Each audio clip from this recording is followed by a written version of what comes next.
Welcome back. It's certainly the big story unfolding in the National Assembly this morning. Both President Cyril Ramaphosa and his cabinet facing motions of no confidence in Parliament today. The African Transformation Movement lodged the first motion against the President, while the Democratic Alliance put forward the second one against his cabinet. For more on this, we're joined now by the DA leader, John Steenhuisen, and the ATM spokesperson, Sibusiso Mncwabe, via our video link. Gentlemen, to both of you, thanks very much indeed for your time. Sibusiso, I want to begin with you because you've been litigating just this week to try and, number one, get that secret ballot, and then secondly, fight for a postponement of today's vote. Obviously, you're not happy with how that went for you this week. Thanks for the opportunity, Michelle. Greetings to the viewers. Obviously, we are not happy. But what makes us not to be even more unhappy is the behavior and the conduct of the Speaker of Parliament. You know, it's a well-known thing that when the matter is sub judice before courts, obviously everything holds, everything goes to a standstill waiting for the court's decision. Yes, we did wrote to her asking her to postpone this debate pending the finalization of the matter by the High Court in the Western Cape. And she denied us that opportunity, insisting that the matter must go ahead. And definitely we are not happy about that. And we are not going to participate in that kind of a debate where we know very well that the matter is before court and we are applicants for that matter. And we find it strange that the Speaker continues to behave this way. I mean, obviously, you're not happy with the Speaker's decision, but the High Court in the Western Cape agreed with what the Speaker had to say. No. Let me correct this thing, the notion that the matter was struck off the roll. Mm-hmm. Yes, the court to find that the matter is not urgent. However, it should proceed on the normal court roll. Mm-hmm. It was not thrown out of a window of court. The matter is still there, it's in court. And the attorneys were there, the attorneys of both parties, including the attorneys of Parliament. They know very well what happened, and they're quite aware that the matter is still before court. It was not struck off. So the argument of the Speaker still falls out that the matter was struck off and all those things. You know, if we continue with this thing, if we continue as a party participating in that debate when the matter is in court, it would mean that we are already arguing the matter on behalf of court. So the Speaker is well advised legally, we believe, but we believe that this is just a political game that she is now playing. I don't understand what you're saying, Sibusiso. Are you saying that even though that motion is going ahead in Parliament today, that you're not going to be taking part in it? Oh, definitely. As I'm saying, we are applicant in the matter that is before court. And we have explained that to the Speaker, professionally so. And the attorneys of Parliament were there. They know, and their entire legal team, that the matter is before court. How can you then, when you're an applicant in a matter, when it's debated outside court, you continue to participate in that? You are legally damaging your own case.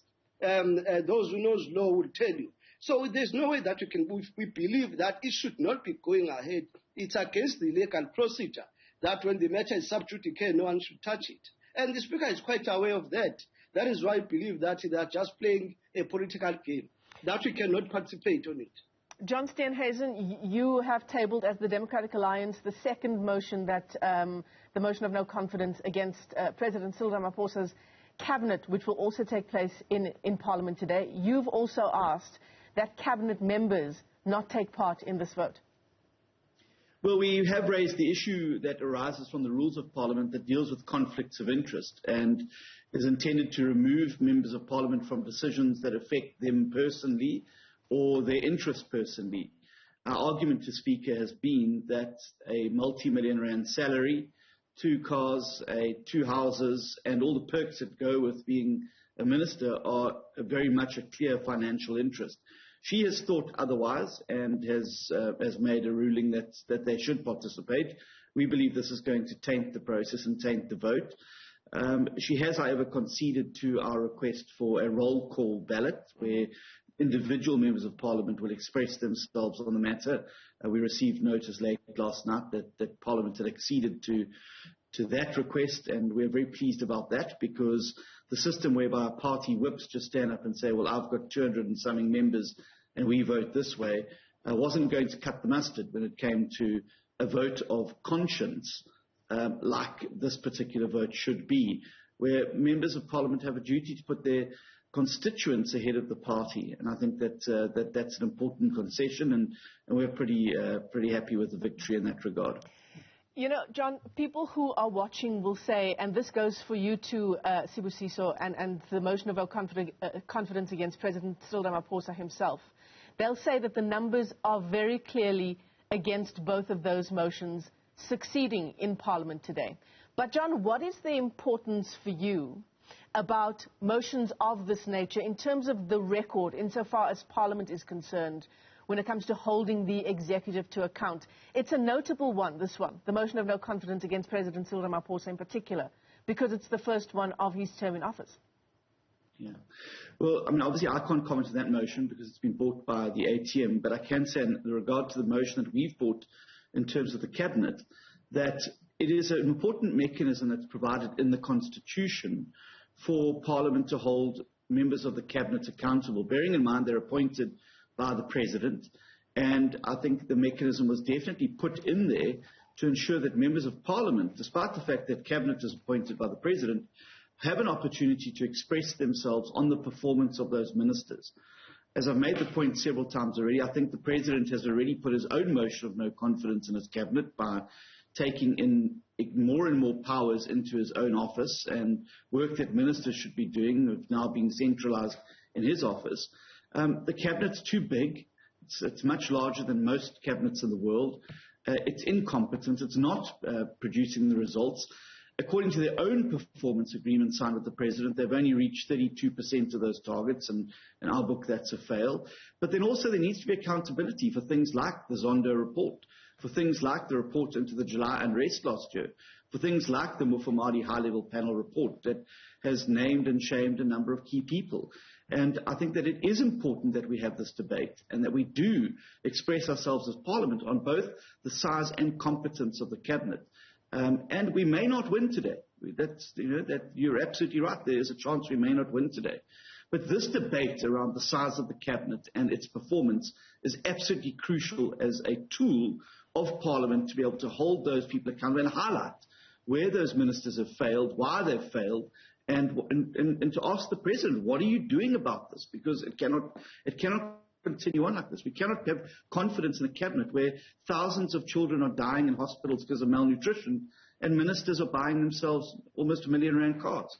It cannot be right that people are treated inhumane treatment at Home Affairs, where queues necessitate them taking days of work, and yet ministers swan around in luxury cars. The crime stats, while ministers swan around with bodyguards. The petrol price increase when those ministers' petrol is covered completely by the state. They're not feeling the pain that so many South Africans are feeling in terms of the poverty. And this is a way to bring home to Parliament and to the ministers and to the President, importantly, that it cannot go on like this. Yeah, and of course, everything you're saying is also in the wake of that announcement by Statistics South Africa on the unemployment rate, which is now at 35.3%. That's the official definition of unemployment. Expanded definition is, of course, much, much higher than that.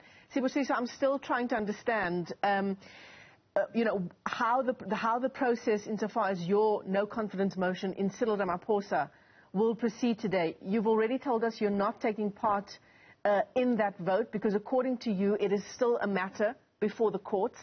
Can you try and give us clarity again? Because the latest information that I've got here is that the Speaker gave you a deadline for 3 o'clock yesterday to withdraw the motion altogether because she says she actually doesn't have it within her power to postpone it. Yes, it's correct that she wrote to us and we responded that we're not intending to withdraw our matter. You can't take the matter to court and then you withdraw it. It means that there is no basic there are no basis of the court to continue to hear that matter again. And we explained to her those legalities. And there is no way, therefore, we can be forced to withdraw our matter when the judge is ready to hear the matter. We are not going to withdraw it. That is why we requested. But you're not taking part in it either. You're not going to withdraw it, but you're not taking part in it. we are not withdrawing. If she is not postponing and insist, because she is quite aware that the matter is in court, that's a normal legal standard that is known. If she continues when the matter is still in court, we cannot prejudice our own case by participating to that kind of a debate, because everyone knows it's before court. It can't be us that violates our own case in court. So we are not going to participate if she insists that is going on, regardless that it is before court. So when is it back in court? Well, the legal team of both parties, in fact, they are working on that. They will advise us. They will advise us as the time goes on as to when is the actual date. But the matter is being attended in court. All right, let me thank both of you for your time. John Steenhuisen is the leader of the Democratic Alliance. Sibusiso Mncwabe is the spokesperson for the ATM. Those two no-confidence motions in President Cyril Ramaphosa and another in his cabinet set to be debated in Parliament and voted on at 2 o'clock this afternoon. Thanks to both of you for your time.